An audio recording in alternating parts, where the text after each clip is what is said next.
Hey guys, welcome back to Contest Prep University. I'm Joe Klemczewski with Adam Atkinson.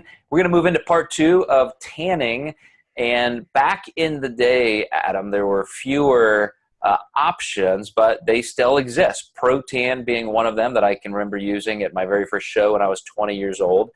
And then, of course, we moved into the Dream Tan era, which I definitely want to touch on. But what do you find now between the home products you can use, self products, versus getting on-site service? What do you think the best overall strategy is? I think if it's your first show, I think you should always use a host tanner because there's so many variables that a new client does not know. I think putting their own tanning product can be one more thing they're maybe a little stressed out about.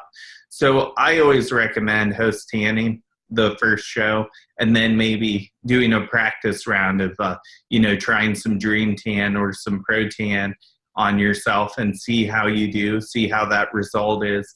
I know I had used Dream Tan one show, but a lot of venues can ban Dream Tan too. So that's something you always have to pay attention to with what shows you're doing.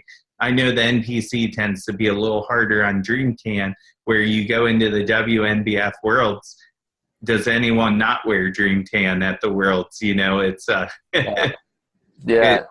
Do you see a difference? I mean, and we're not here to try and sell or endorse any products. We just want to give you guys the best information and options. But do you see a lot of similarity between things like Jantana, Pro-Tan, and I'm not even sure who else is in the game right now, where you say, these are definitely individual choices, or there really are ones that are better? Yeah, I really have always leaned towards Pro-Tan. I feel like they definitely have a very easy to use product, but also when they are doing tanning at shows, they're super organized and very easy to work with, which is great. So I've always been a fan. That's always kind of what I keep stocked here in my office. If a client needs tanning product last minute, they can just swing by my house and here you go, just in case you run out. So now, do you deviate from the instructions? How many times a day you're applying, the way you do it? You rinse off in the shower and kind of air dry and then apply. Are there any tricks of the trade that you use that are different? Yeah, there's always that variance of, I will say, coat until you feel dark enough. And that varies client to client. My last show I was at was with one of my bodybuilders who won overall, and I had him stand next to one of my girls. And I said, I think you need to be darker. She got tanned by the host. He was doing his own. I was like, let's throw one more coat on.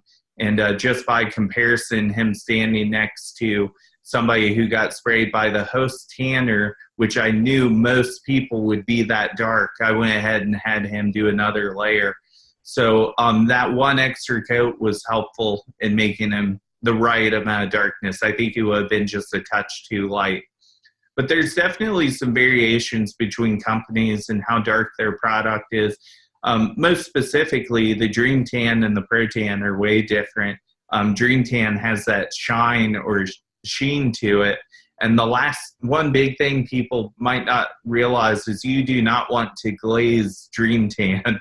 That already has that almost like a glitter to it is how I would describe it. Would you describe it that way as well?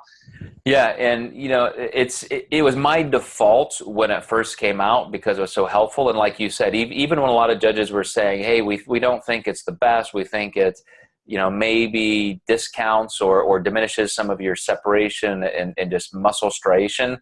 Like you said, it seems like almost every winner uses it because it makes your body so flawless, especially if it's a thin coat. If you have a base tan already and then you're putting this on it with a thin coat, I still see it very, very effective. Yeah, absolutely. And I think in the organizations like the WNBF and OCB, it's definitely the go-to tan for those people. And you make a great point. Having that base coat of something on like Pro Tan before you actually apply the Dream Tan is key, because the more Dream Tan you use, the more you might be getting lotion more so in the crevices of your body, which could shade your detail. So when people do say that about Dream Tan, it's usually bad application versus the product itself. So yeah, and I want to spend one more episode on this topic, really going through that, which is the application process and that final touch, because it can make a big difference. And I've got a couple stories about that. So we'll see you guys next time in the third and final episode on tanning.